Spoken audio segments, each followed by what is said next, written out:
Okay, magluluto tayo ng utan. Una, konting mantika lang. Tapos, butangan nato ng ayan. Bawang muna, bawang. Ayan. So, medyo mag-brown-brown na yung bawang ng konti, ibutang na natin yung sibuyas. Ayan. Tapos, ang sili nga siling haba or tawag ilahas.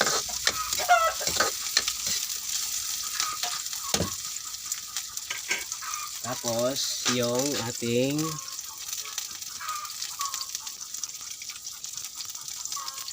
ano, kaya yan dito, ano, ayan o, kailangan siyempre siya, ang ating seashell, ang gipanguha nato nung una, yung mga kinuha natin sa baybay dati, yun ang pansasahog natin. Lisahin lang natin siya, ayan, ayan. Pag nagisa na, kailangan pa natin para mas masarap, maraming yung sahog.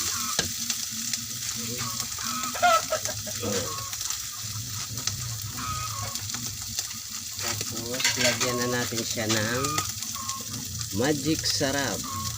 Ayan, magic sarap advertising to. Ayan, paminta naman, pamintang durog. Ayan, saka naman natin ilalagay yung hinugasan natin kalabasa.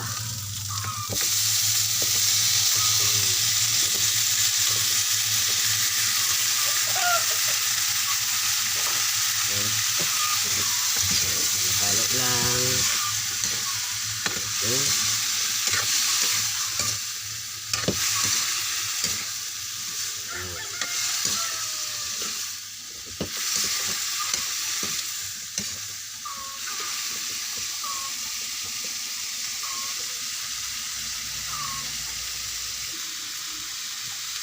Okay. Ngayon, pag medyo naluluto-luto na ng konti ang ating kalabasa, saka naman natin ilalagay yung sitaw. Ayan, tsaka yung talong, pwede pagsabayin na yan. Ayan, sabayin na natin para mabilis. Sa malaki yung apoy natin. Okay, ayan na. Ayan lang. Tapos, saka natin lagyan ng gata, yung pangalawang gata muna. Ayan, para may sabaw lang siya. Instead na tubig, gata ang bubutang natin, ilalagay natin. Ayan.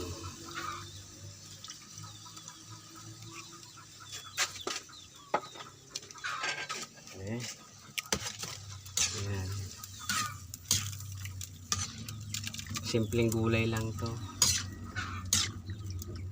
Paborito kasi ng mga bata ko, mga anak ko, yung kalabasa at saka sitaw. Kahit anong luto yan, ginataan, laswa, o kaya, kahit basta anong pagkaluto, basta kalabasa at saka sitaw, combination, kahit may walang seashell, kahit walang seashell yan, yung gamitin na lang na, ginagamit ko minsan yung ano, dilis, yung tuyo na dilis, yan.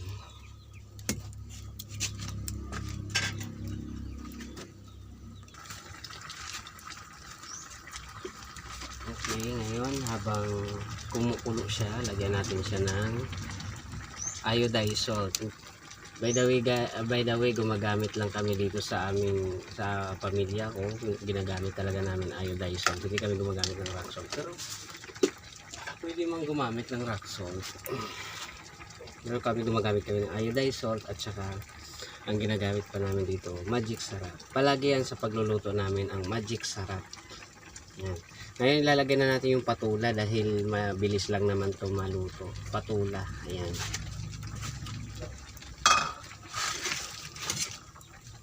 Mabilis lang maluto kasi ang patula, kaya medyo huli siya.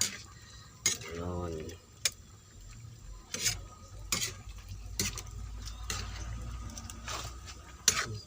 May pag umuwi na yung mga estudyante ko, mga anak ko, may madadatnan silang gulay na paborito nila. Gaganahan sila kumain mamaya.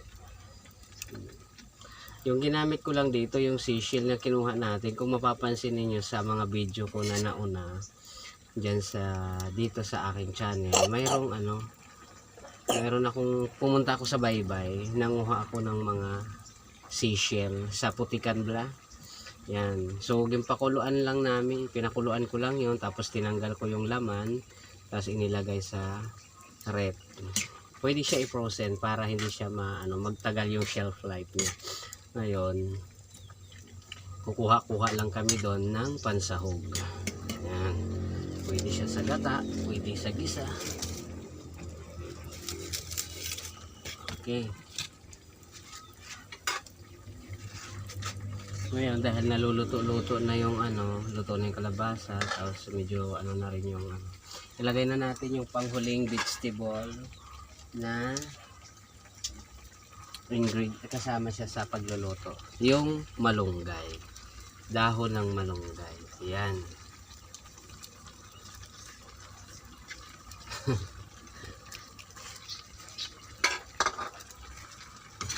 Dahon ng malunggay, halo-haloin lang. Ayun. Okay. Mamaya, yung last na lang natin na ilalagay dito ay yung gata, yung unang gata, yung malapot na gata, yun ang ilalagay para mas malinamnam siya. Okay. Okay, antayin lang natin siya mga 1 minute pa siguro, no? Mga 1 minute. Okay. Okay. Mami, luto na yung ating gulay. So, lalagyan na natin ng malapot na gata. Oh, yan. Malapot na gata.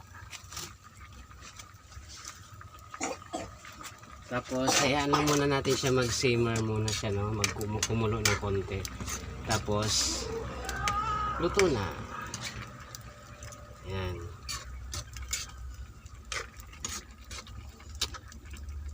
Yan, sa mga nanay diyan, mga kasambahay, pwede niyo gawin 'to. Pwede niyo gawin 'to sa inyong mga alaga o mga estudyante. Masustansya siya, puro gulay. Diba? Ngayon, dahil kumukulo-kulo na siya, luto na ang ating puting gata, ay yung ating gata na malapot, pwede na natin siyang bahiton or hanguin na. Okay. Yan. Yan, tapos na. Ready na tayo sa ating pagkain. Okay? Ayan. Ang ating sitaw, kalabasa, talong, patula, malunggay na ginataan. Ayan siya. Ayan ang itsura niya. Medyo maanghang siya ng konti dahil mayroon tayong siling haba na ginisa na inilagay. Kung sino man ang gusto pa ng ng mas maanghang, pwede nyo pang dagdagan ang 2 pirasong inilagay ko. Pwede nyo 5 hanggang 10 kung kaya nyo ang anghang. Okay, ready na tayo. So, yan ang kalabasa na buo. Kumuha lang tayo ng 1/4. Yun ang ating niluto kanina. Yan. Kakain na tayo. Oh, sarap niyan. Kahit ganun lang, simple lang. Simpleng gulay lang. Masarap na siya. Okay na. Okay. Sana naman i-likes nyo ang aking video. Mag-subscribe kayo sa YouTube. Dito sa YouTube channel ko. Mag-subscribe kayo. Dahil marami pa tayong gagawing mga video. Yan. Subscribe, like, share. At mag-comment na rin kayo. Yan. Diba? Para mas marami pa tayong magawa na video. Ako nga pala si Josh. Yan.